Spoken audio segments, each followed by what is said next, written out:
This is going to be part 2 of how me and my friends waged war on the nastiest girls at our high school. As you could imagine, track practice sucked because of how bad they smelled. And mind you, they barely contributed to the track team. They were those girls that always pretended like they had an injury so they didn't have to practice. It was embarrassing, like, why are you here? And so after practice, while they were taking their 10-second showers, me and my friends took bottles of soap and shampoo and poured it all over them. This made them like cuss us out. They were extremely angry, but they didn't do anything. So some time passes by and one of my friends had told me that her boyfriend had gave her an STD. So she's thinking, he didn't have this STD before and all of a sudden he has one. So where did he get it from? Then all of a sudden, next thing you know, one of those stankin' wankin' girls that we poured soap and shampoo all over starts posting on her story and she says, and I quote, "You say I'm dirty, but your boyfriend doesn't think any less of me, so what does that make you?" Eventually, my friend's boyfriend admitted to her that he had cheated on her with one of those girls. And it wasn't just the two of them. It was all those girls, my friend's boyfriend, and some of his friends. It was like a fivesome. So this is going to be part 4 of the time my friends and I waged war on the nastiest girls at our high school. So after my friend had pissed on those girls' clothes for giving her an STD, one of the girls got a really bad rash for wearing those clothes and had to be hospitalized. Now, I would have said that my friend went too far if it wasn't for this. So my track team ended up going on a camping trip.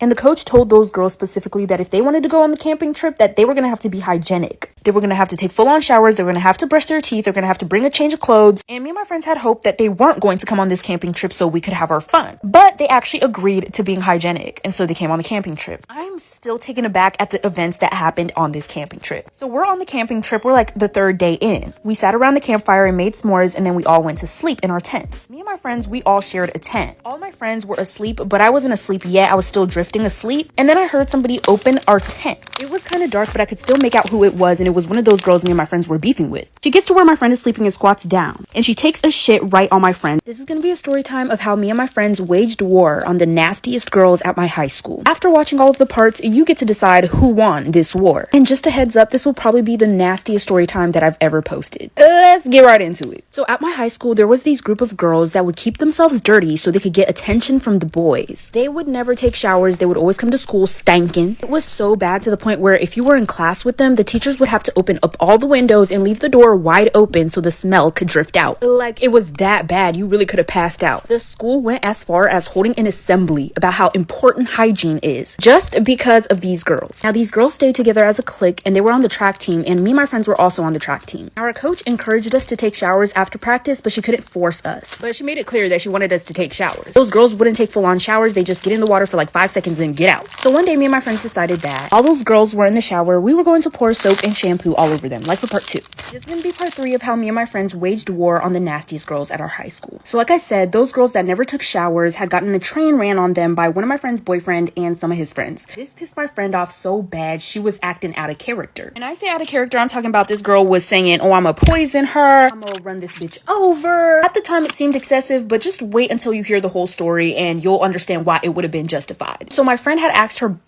ex-boyfriend why he did what he did. He said that they didn't smell bad at the time and it was just spur of the moment. But he knew that his own girlfriend did not like those girls. My friend would talk shit about those girls to him. And it's the fact that he still had the audacity to put his dingling in my friend after he had ran a train on those girls. Like, that's disrespectful. And so to get back at these girls, my friend decided that she was going to stay in the locker room for track practice after all the girls left the locker room. And she took a piss on all of those girls' clothes. This led to one of the girls getting a rash that got really bad to the point where she had to be hospitalized. Trust me, you're gonna want to like for part 4. This is gonna be part 6 of the time my friends and I waged war on the nastiest girls at our high school. Like I said, after I'm chasing this girl for taking a shit on my friend's face, I'm cussing her out, running behind her. Eventually, I lose her in the woods and I have to walk back to where we were camping. Our coaches had woken up at that point and they were talking to my friend who had shit all over her face. She was telling them, like, I don't even know what's going on. And so once they saw me, they were asking me, like, what's happening? And I'm basically telling them everything that happened. And so the coaches start looking for this girl. Eventually, they find her butt naked somewhere. They called that girl's parents and then my friend's parents to let them know what had happened. And my friend's mom decided that she did not want my friend on the camping trip anymore. So they cut the camping trip short, and for the rest of the time, they kept that girl and my friend separated. Just so you guys know, me and my friends could not beat up those girls because we were athletic academic scholars, bitch. They are not worth it. But once we went to school again, the school ended up expelling all of those girls. And it's because my friend's complaint about them was kind of the last straw. They had so many complaints about their hygiene, how dirty they were, so the school was just kind of like, okay, we're done with y'all. That was the end of it. who do y'all think won this war? This is gonna be part 5 of the time my friends and I waged war on the nastiest girls at our high school. Like I said, we're on a camping trip and my friends and I are all sleeping in a tent. One of those girls we're beefing with comes into the tent, squats down on one of my friends' faces and takes a shit right on her face. Mind you, she thought that I was sleeping, so once I screamed at her like, what the fuck are you doing? She gets up and runs out of the tent. This girl is butt ass naked, okay? My friend eventually wakes up and she's smacking her lips like,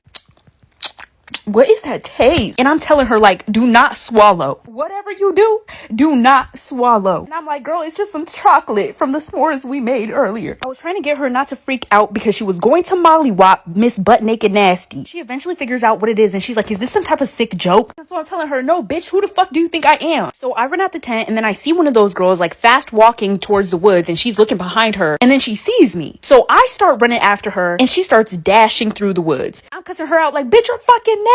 Fuck is wrong with you? Eventually our coaches hear the noise and they wake up like for part 6. This is the story of how I lost my virginity at my college campus. And it was one of my professors that took my virginity. And this professor had a wife. Let's get right into it. This happened my freshman year in college, okay? A bitch just got there. If I'm being 100% honest, I never wanted to do the nasty because I was trying to save it for somebody special. After I graduated, baby, it was time for me to act up. And I most definitely acted up. Shit. So freshman year of college comes around. The first day of school and I walk into English class. I see this fine, sexy, tall glass of water. See this man sitting at this desk in the front of the classroom. This man was Liam Hemsworth on crack. This is Liam Hemsworth. Bitch, do the math. Class starts and he introduces himself as the professor. Like, really? I wanted this man to rail me. Anyways, as time went on, this professor and I began to become really close. Maybe a little too close. He would ask me to stay after class and we would literally just talk. It became a regular thing. We got so close that we exchanged phone numbers. So close to the point where one night he called me and invited me to his house. This is going to be part 2 of how I lost my virginity to my college professor who was married. So like I said, he calls me one night and invites me to his house. He said we were getting along really well and that he never did this to any of his other students, but since me and him created such a special bond that I was an exception. So I was like, you're fine as, sir, I will speed. Let me grab my keys. He gives me the address, I show up and he lets me in. We sit down and we just start talking about anything. He shows me around his house eventually. As he's showing me around his house, we get to some pictures on the wall. That's when I found out that he had a wife. Immediately no. Nothing else happened and I made an excuse to go home. He texts me and says that it sucks that I had to go home. He wishes we could have spent more time together. I told him that was most likely the last time we were going to spend together since he had a wife. Because I did give a fuck. At the moment. But things changed. Finding out he was married made me so uncomfortable that I stopped answering his calls and I stopped replying to his texts. I also skipped that class for a little bit because I just felt so awkward. One day the professor sends out an email saying that there was a mandatory meeting after school. I go to that meeting, but when I show up, me and my professor are the only people there. Like for part 3. This is gonna be part 4 of the time I lost my virginity by my college professor who was married. Like I said, me and my professor started taking pictures and taking videos whenever we would hook up. That would lead to our downfall. Mind you, he was the one who asked to start taking those pictures and recording those videos because he wanted it for when I wasn't around. We were doing all this and we were still walking by each other in class like nothing happened. Well, one day I'm sitting in his class as usual. Just a normal regular day. I never would have thought anything like this would have happened. But I guess it's my karma. We're sitting in class and we're learning about whatever the hell. We were going over some notes that a student had asked to go over because they didn't understand, but the professor was having a hard time trying to pull up these notes. His computer screen was connected to the big screen that all the students could see. I don't know what it's called, a smart board? Some electronic screen. It's a projector. I googled it. His computer screen is on the projector and he's opening up a bunch of documents and files. And next thing you know, he clicks a file and all the pictures and videos of me and the professor naked together shows up on the screen in front of everyone. This is going to be part 5 of the time I lost my virginity to my college professor who was married. Like I said, the professor clicks on the wrong file on his computer. All the pictures and videos of me and him hooking up showed up on the screen in front of the whole entire class. I'm sitting there like, I don't know who that is. That ain't me. It might look like me, but it ain't me. The entire class gasped all at once. It was like a harmony. And some students who sat next to me started to look at me. Like I said, I don't know who that girl that looks exactly like me on the screen is. I don't know who she is. Don't associate me with her. I don't know her. The professor's face goes red. He was frantically trying to take it off the screen. Like, it's too late.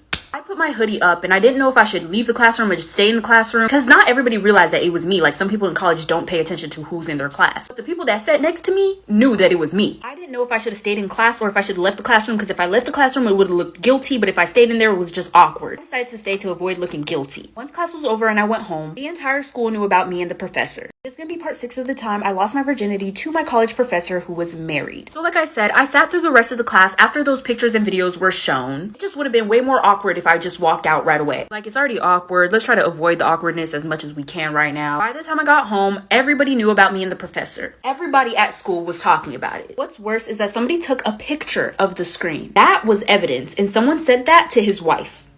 A lot of people were asking me about what happened, but I didn't tell them anything because I didn't have any friends at that school and nobody deserved to know my business. I had not been in contact with the professor ever since. He had blocked my number and I tried to email him, but he wasn't answering my emails. He also stopped holding class the day after that happened. But one day he did email me back. He said from there on out to stop contacting him, and so I did. The school kind of swept everything under the rug. He did in fact get fired. The school said that if anybody reposted that picture of the screen, they would get expelled. I dropped out of college. It was definitely not worth it. So here's just a little reminder to never sleep with your college professor.